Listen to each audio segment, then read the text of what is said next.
दो बहनों की कहानी। एक गांव में दो बहनें रहा करती थी। एक का नाम सुमन और दूसरी का नाम अनु था।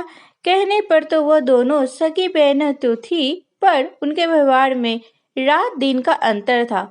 सुमन और अनु के परिवार वाले भी उन दोनों बहनों में भेदभाव करते थे। सुमन देखने में बहुत ज्यादा सुंदर थी, इसलिए घर वालों ने उसे सिर पर चढ़ा रखा था। वहीं दूसरी ओर अनु का रंग काला था, इसलिए सभी उससे बुरा व्यवहार करते थे। उसकी बहन सुमन भी उसे बहुत भला बुरा सुनाती। सुमन काम करने में बहुत आलसी थी, वही अनु दिन रात मेहनत करने में बिल्कुल भी नहीं हिचकती थी। एक दिन अनु हमेशा की तरह अपने खेत पर काम पूरा करके घर लौट ही रही थी कि रास्ते में उसे किसी के रोने की आवाज आई। उसे समझ नहीं आ रहा था कि वह आवाज कहाँ से आ रही थी। उसने नजर इधर-उधर दौड़ाई, पर उसे कुछ भी नजर नहीं आया।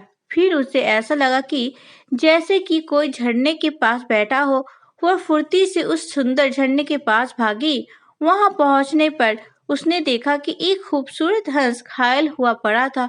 उस हंस का खून लगातार बह रहा था। अनु बिना देरी किए उस हंस को उठाया और अपने घर ले गई।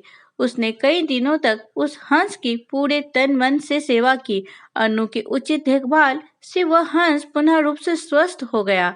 हंस अनु की सेवा भाव से बहुत प्रसन्न हुआ। अब हंस अपने घर दोबारा जाना चाहता था। जाने से पहले उसने अनु को एक मोती की माला पहना दी।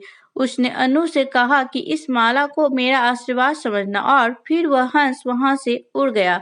मोती की माला पहनने की थोड़ी ही देर बाद अनु बहुत ज्यादा सुंदर हो गई और घर में खूब सारा धन भी हो गया। अब सब कोई अनु की खूबसूरती की तारीफ करते नहीं थकते थे। अनु के माता पिता को भी वह अब ज्यादा अच्छी लगने लग गई थी। यह बात सुमन को बिल्कुल भी पसंद नहीं आ रही थी। उसे यकीन नहीं हो रहा था कि अचानक अनु इतनी ज्यादा सुंदर कैसे हो गई।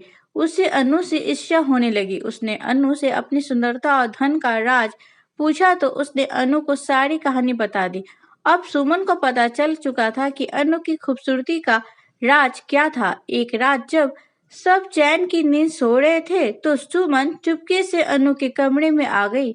वह धीरे धीरे से अनु के पास पहुंची और अनु के गले से वह माला खोलने लगी। काफी मशक्कत के बाद वह मोती की माला पाने में सफल हुई। जैसे ही सुमन ने वो माला पहनी, वो और भी बदसूरत हो गई और वह सुंदर माला एक काले सांप में बदल गई। सांप देखते ही सुमन जोर से चिल्लाई। उसकी चीख सुनकर अनु की नींद टूट गई। अनु ने देखा कि उसकी बहन खतरे में थी। उसने सांप से हाथ जोड़कर विनती की, वह उसकी बहन को छोड़ दे। सांप ने कहा कि वह सुमन को छोड़ तो देगा, पर उसकी एक शर्त है। शर्त के अनुसार सांप ने यह मांग की सुमन अपनी बहन अनु से माफी मांगे और वादा करे कि वह हमेशा एक अच्छी इंसान बनकर रहेगी। सुमन ने ऐसा ही किया। माफी मांगते ही वह सांप दोबारा मोती की माला में तब्दील हो गया। उस दिन से वह दोनों बहनें आपस में प्रेम के साथ रहने लगी। कहानी की सीख, हमें कभी भी लालच नहीं करना चाहिए। लालच बुरी बला होती है। दोस्तों, मेरी कहानी आप लोगों को कैसी लगी प्लीज़ कमेंट बॉक्स में ज़रूर बताएं, और अच्छी लगी हो तो please like share and subscribe. मेरी वीडियो को पूरा देखने के लिए धन्यवाद दोस्तों।